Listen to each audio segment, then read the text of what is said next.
जानते हैं बाइबल कहती है 6 लाख तो केवल लड़ने वाले योद्धा थे, बाकी पुरुष, स्त्रियां, बच्चे बहुत सारे और थे। 20 लाख के करीब लोग बोलते कि 70 से 20 लाख लोग वो लोग हो गए थे। इतनी बड़ी एक भीड़ को एक ही रात में परमेश्वर निकाल के मिस्र से बाहर ले गया। वो परमेश्वर है। एक ही रात में यूसुफ जब भाइयों के द्वारा गड्ढे में गिरा गया, गुलाम बना, एक ही रात में परमेश्वर ने यूसुफ को उस देश का प्रधानमंत्री बना दिया था। एक ही रात में। आपको लग रहा है देर हो रही है, आपको लग रहा है समय कब आएगा, आपको लग रहा है ये चीजें कब बदलेंगी, आपको लग रहा है कि प्रभु कब आएगा, कब से बोल रहे हैं। इजरायली भी 400 साल से वहां पर थे, लेकिन कुछ नहीं हुआ। लेकिन जब परमेश्वर का समय पूरा हुआ, परमेश्वर एक व्यक्ति को, मूसा को लेके गया वहां, और एक के बाद एक विपत्तियां शुरू हुई, और उसके बाद एक ही रात में परमेश्वर ने सबको वहां से निकाल लिया। आपको समझना है।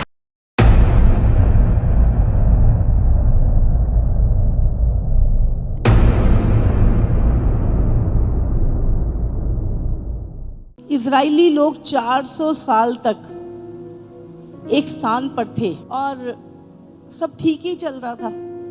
हाँ? वो राजा के अधीन थे।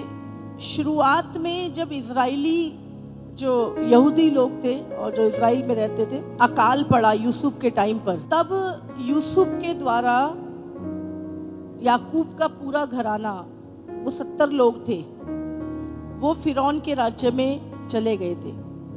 तब वो 70 थे, समझ रहे हैं। और क्योंकि राजा यूसुफ से प्रेम करता था, इसलिए उसने उनको गोशेन नामक जगह दे दी थी, जहाँ पे वो सब लोग रहते थे। और सब ठीक ही चल रहा था। वो लोग बढ़ रहे थे, उनकी तादाद बढ़ रही थी, वो नौकरियां कर रहे थे, राजा की अच्छी नौकरियां करते थे, सब ठीक चल रहा था। और परमेश्वर ने ये चीज जो थी कि 400 साल तक इजरायली फिरौन के मिस्र में गुलाम रहेंगे, ये पहले से भविष्यवाणी थी। और बाइबल हमें बताती है कि जब राजा बदले और उनके साथ क्रूर व्यवहार होने लगा, उनको सताए जाना लगा, और उनके खिलाफ लोग चुगलियां करते थे कि अरे इनकी तादाद बहुत बढ़ गई है, कहीं ये हम पे कब्जा ना कर लें। तो राजा कहता था इनको बहुत सताओ, मारो, इनको इनसे काम करवाओ, ताकि ये हमारे खिलाफ सिर ना उठा सकें। तो वो राजा क्या था, उनके साथ बहुत बुरा बर्ताव होने लगा। और जब बुरा बर्ताव होने लगा, तब वो कराहने लगे, वो रोने लगे। उनकी पीड़ा जब बढ़ने लगी तो वो कराहने लगे, समझ रहे हैं। और बाइबल कहती है उनका कराहना स्वर्ग तक पहुंचा। और परमेश्वर ने उस समय पर, मूसा परमेश्वर को ढूंढने सिनाई पर्वत पर गया। उस पर्वत के ऊपर एक आग दिखाई देती थी, है ना। उस आग को देखने के लिए जब गया, और उसका इनकाउंटर परमेश्वर के साथ हुआ, और परमेश्वर ने मूसा से बात की और कहा, जा, मैंने अपने लोगों का कराहना जो है वो सुना है, जा और मेरे लोगों को छुड़ा। जब सब कुछ नॉर्मल चल रहा होता है तो हम कभी भी कराह के प्रार्थना नहीं करते। हाँ, हमारा कराहना कब निकलता है?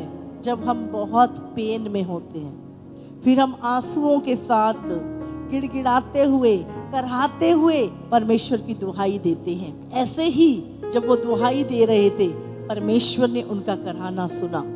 हाँ, समझ रहे हैं। जब बहुत पीड़ा में होते हैं तब की प्रार्थना, और जब आप नॉर्मल डेज में होते हो तब की प्रार्थना अलग होती है। जब आप बहुत पीड़ा में होते हो तो जो आपका कराहना, आपका रोना, ऐसा लगता है प्रभु बिल्कुल आपके नजदीक आ गया है। आपका हृदय एकदम से प्रभु से कनेक्ट हो जाता है, समझ रहे हैं। तो वो कराहने वाली प्रार्थना जो थी वो इजरायली कर रहे थे, और परमेश्वर ने उनकी प्रार्थना को सुना और मूसा को उनको छुड़ाने के लिए भेजा।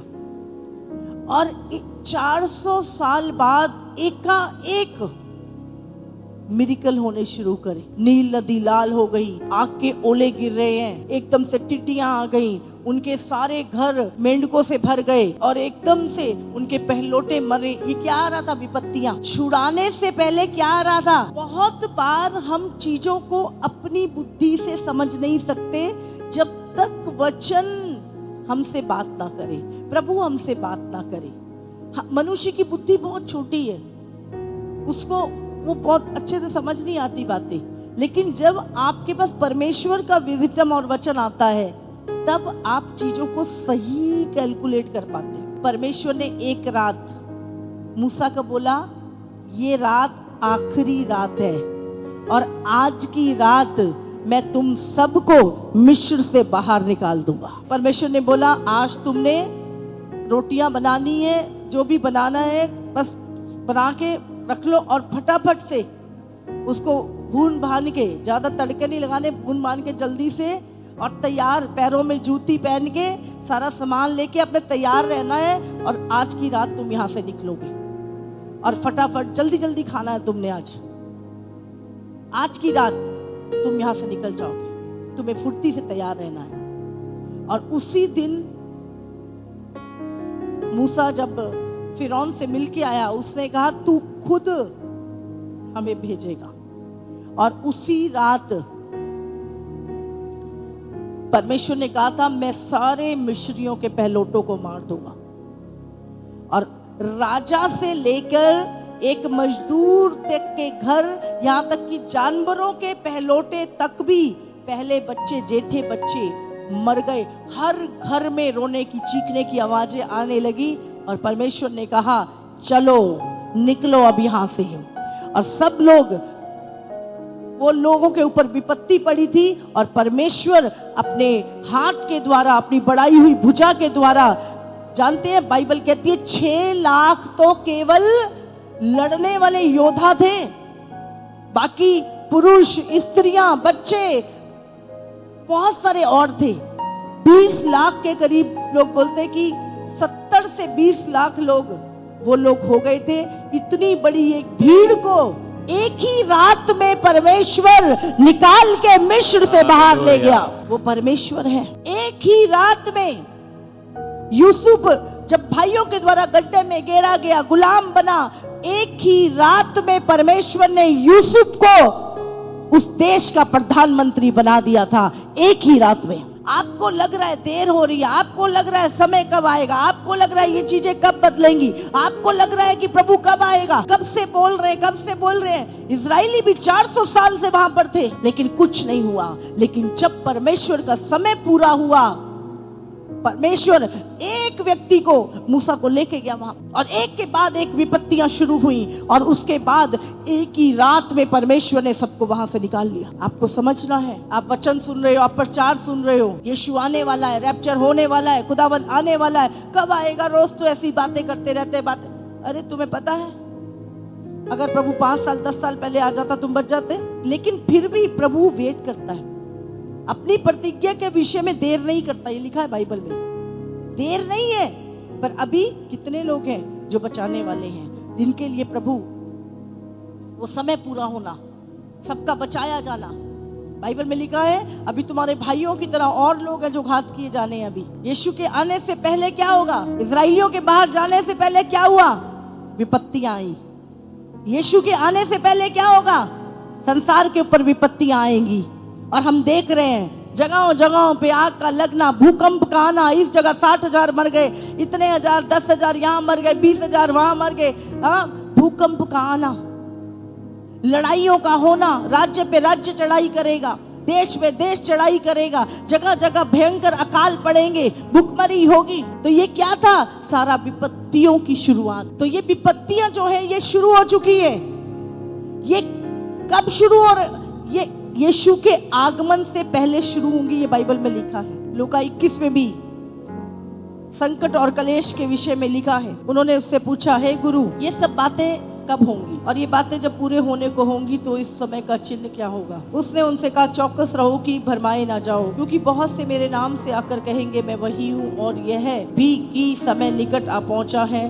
तुम उनके पीछे ना चले जाना। बहुत सारे पहले भी आएंगे और कहेंगे समय निकट आ पहुंचा है, यीशु आने वाला है। लेकिन प्रभु ने कहा तुमने चिन्हों को देखना है, तुमने किसी की बात पे नहीं जाना, तुमने चिन्हों को देखना है। और चिन्ह क्या होंगे? जाति पर जाति, राज्य पर राज्य चढ़ाई करेगा और बड़े बड़े भूकंप होंगे। लाखों लोग मर गए, हजारों लोग मर गए, बड़े बड़े भूकंप, पूरे के पूरे शहर तबाह हो जाएंगे। जगह जगह अकाल और महामारियां पड़ेंगी। अगर आप 100 साल का इतिहास उठा के देख लो, इतनी महामारियां जिसमें करोड़ों लोग मरे हैं, करोड़ों लोग। और आकाश से भयंकर बातें और बड़े बड़े चिन्ह प्रकट होंगे। आप जानते हैं हजारों चिन्ह आकाश में प्रकट हो रहे हैं, हजारों चिन्ह। परंतु इन सब बातों से पहले ही वे मेरे नाम के कारण तुम्हें क्या करेंगे? पकड़ेंगे, सताएंगे, पंचायतों में सौंपेंगे और बंदी गृह में डलवाएंगे और राजाओं और हाकिमों के सामने ले जाएंगे। पर ये तुम्हारे लिए गवाही देने का अवसर हो जाएगा। इसलिए मैंने अपने मन में ठान रखो कि हम पहले से उत्तर देने की चिंता ना करेंगे, क्योंकि मैं तुम्हें ऐसा बोल और बुद्धि दूंगा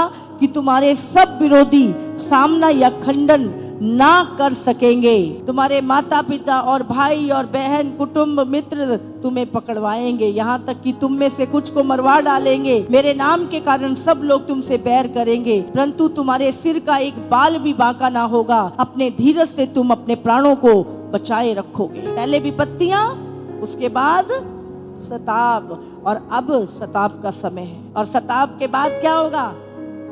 उसी बीच में जब ज्यादा सताया जाने लगा इसराइलियों को, पहले इसराइलियों को ईंटें दिया करते थे, भूसी दिया करते थे, बाद में बोला भूसी भी इकट्ठी करो और ईंटें भी बनाओ और गिनती कम नहीं होनी चाहिए। और ज्यादा उनका सताव बढ़ गया। कलीसिया जितनी ज्यादा सताव में जाएगी, समझ लो तुम्हारा छुटकारा उतना निकट है। 25 अगर हम पढ़ेंगे, सूरज और चांद और तारों में चिन्ह दिखाई देंगे और पृथ्वी पर देश देश के लोगों को संकट होगा, क्योंकि वे समुन्दर के गरजने, यहाँ पे सुनामी के बारे में लिखा है, और लहरों के कोलाहल से घबरा जाएंगे। भय के कारण और संसार पर आने वाली घटनाओं की बाट देखते देखते लोगों के जी में जी ना रहेगा, क्योंकि आकाश की शक्तियां हिलाई जाएंगी। तब वे मनुष्य के पुत्र को सामर्थ और बड़ी महिमा के साथ बादल पर आते देखेंगे। जब ये बातें होने लगे तो सीधे होकर अपने सिर ऊपर उठाना, क्योंकि तुम्हारा छुटकारा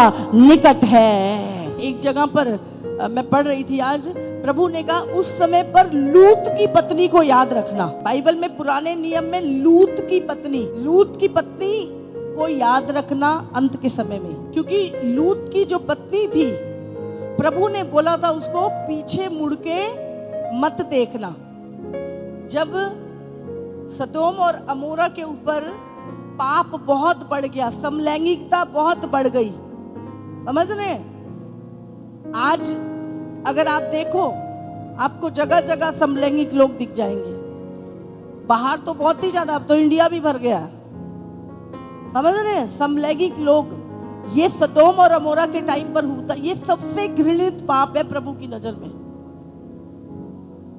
आज जो लोग इस पाप में लिप्त हैं, प्रभु के क्रोध को वो इनवाइट कर रहे हैं अपने ऊपर। उस समय पर वो पूरा देश जो था वो इस पाप में था, और वहां पर इब्राहिम ने प्रार्थना की, क्योंकि लूत उसका भतीजा वहां पर था। प्रभु ने कहा ठीक है, मैं लूत को निकालूंगा।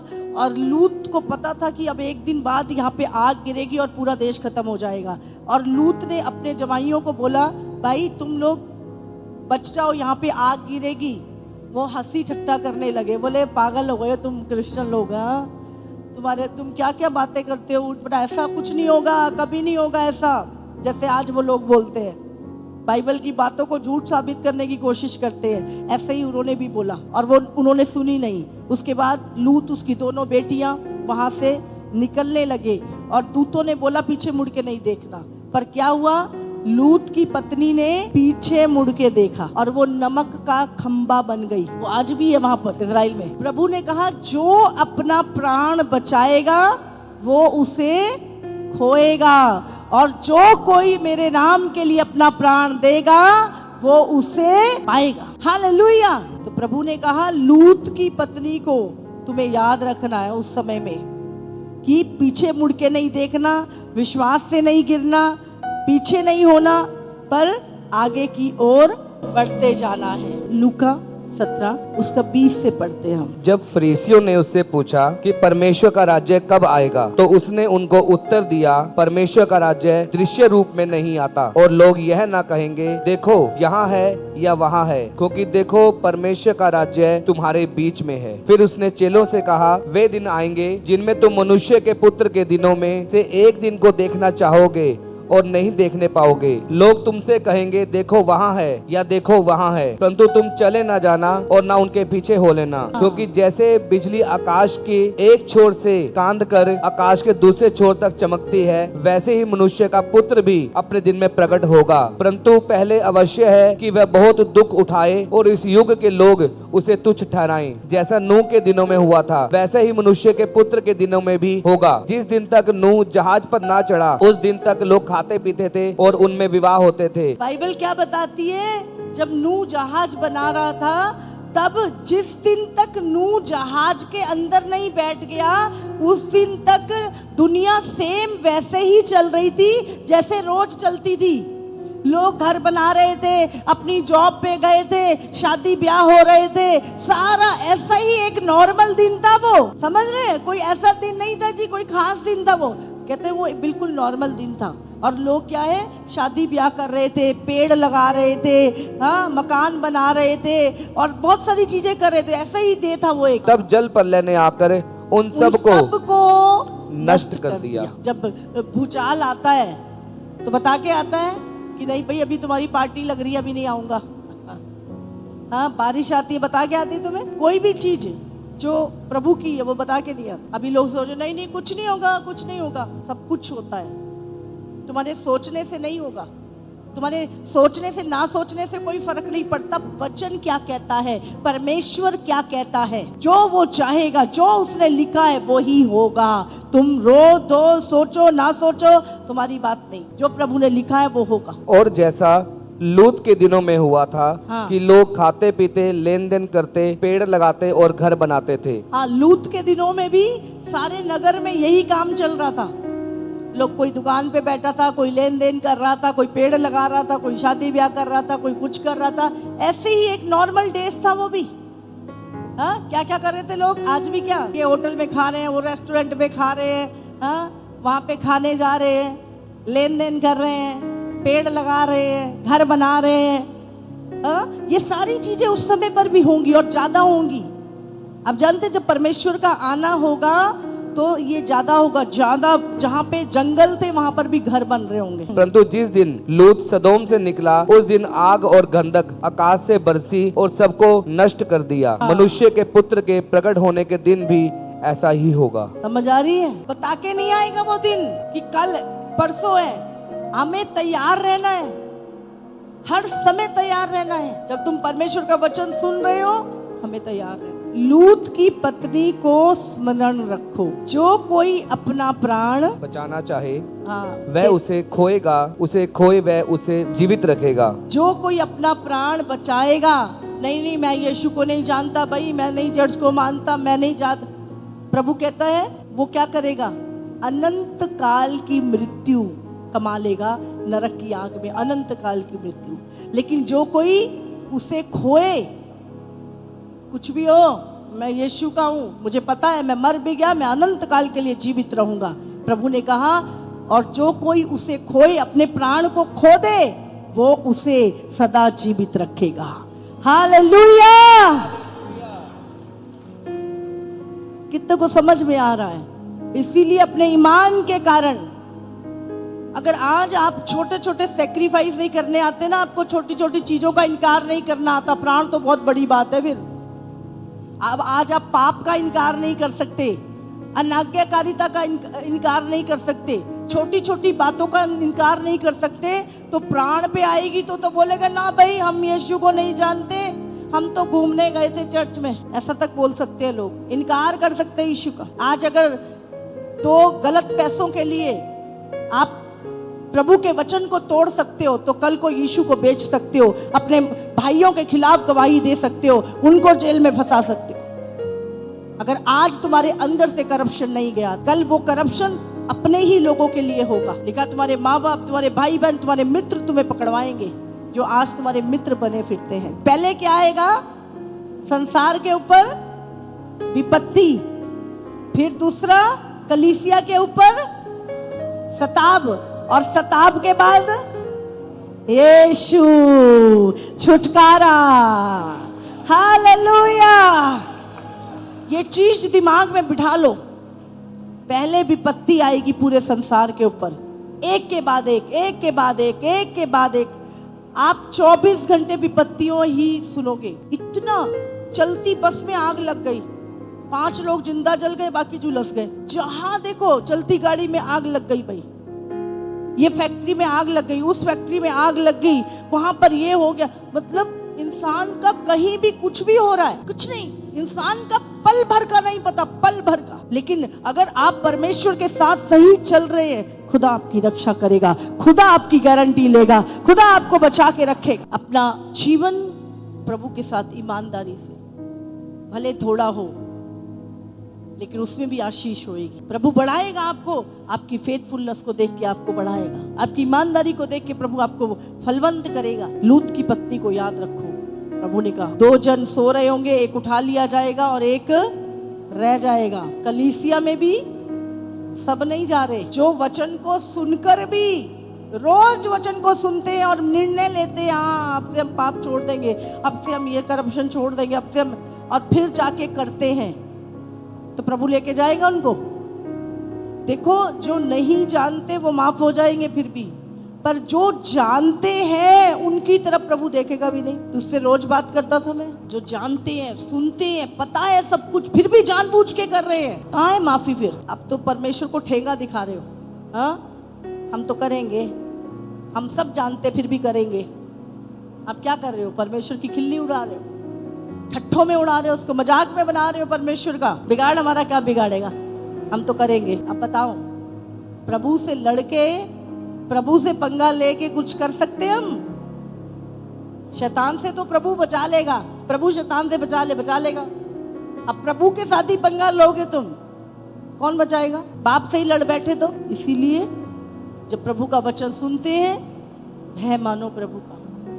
भय क्या है? प्रभु का आदर है। एक टाइम आएगा जब सारी पावर शैतान के हाथ में चली जाएगी 7 साल के लिए, लेकिन उससे पहले एक बार वो सारी पावर शिफ्ट होगी परमेश्वर के लोगों के पास, वो शिफ्ट होगी प्रभु के लोगों के पास, और परमेश्वर के पुत्रों के हाथ में हर चीज होगी, हर चीज प्रभु के पुत्रों के पास होगी।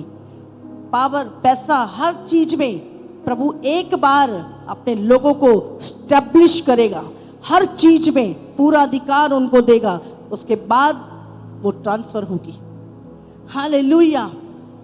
आने वाले समय में परमेश्वर मसीहत में बड़े बड़े पॉलिटिशियन, बड़े बड़े बिजनेसमैन, परमेश्वर पावर को शिफ्ट करेगा। मैं सच बता रही हूँ आपको, ये रैप्चर के बाद जो है वो पावर शिफ्ट होगी डेविल के हाथ में, लेकिन उससे पहले प्रभु अपने लोगों को देख। जो लोग आज तुम पे हंसते हैं, पकड़े रखो यीशु को, उन्हीं के सामने वो तुम्हारी इमेज को लगाएगा। पर यीशु के नाम से शर्मिंदा मत होना कभी। जो छोड़ना पड़े छोड़ दो, वो सब 1000 गुना फोल्ड में तुम्हारे पास आएगा। प्रभु ने कहा मैं तेरे शत्रुओं के सामने तेरी इमेज को लगाऊंगा, और वो लगाएगा। 10,000 लोग पांति बांध कर तेरे विरुद्ध खड़े हो जाए, उनका मुंह देख के मत डरना, क्योंकि मैं तेरी ओर खड़ा हूं। प्रभु कहता है जितने हथियार तेरी हानि के लिए बने हैं, उनमें से एक भी तुझ पे प्रबल नहीं होगा, क्योंकि यहोवा के दासों का यही भाग है। ये वायदे करने वाला कोई इंसान नहीं है, वो परमेश्वर पिता, स्वर्ग का पिता, परमेश्वर जो हमारा पिता है, वो हमसे कहता है। हालेलुया। आग तुम्हें जला नहीं सकती, नदियां तुम्हें डुबो नहीं सकती, क्योंकि तुम मेरे लिए अनमोल ठहरे हो। आज आपको बताना चाहती थी, वो है तुम चल रहे हो सही, तुम सताब सह रहे हो, तुम आंसू बहा रहे हो, तुम करहा रहे हो, तुम दुहाइयां दे रहे हो परमेश्वर की, और देते जा रहे हो, और तुम्हें लग रहा है कि कुछ बदल नहीं रहा। इजराइली भी जब प्रभु की दुहाई, जब ज्यादा सताब में आए, देखो जब कलीसिया सताई जाएगी, कलीसिया क्या करेगी? कराएगी, रोएगी, प्रभु मेरा न्याय चुका, प्रभु न्याय चुका, प्रभु देखिए दुष्ट लोग मुझे सता रहे हैं। हाँ, कलीसिया कराएगी।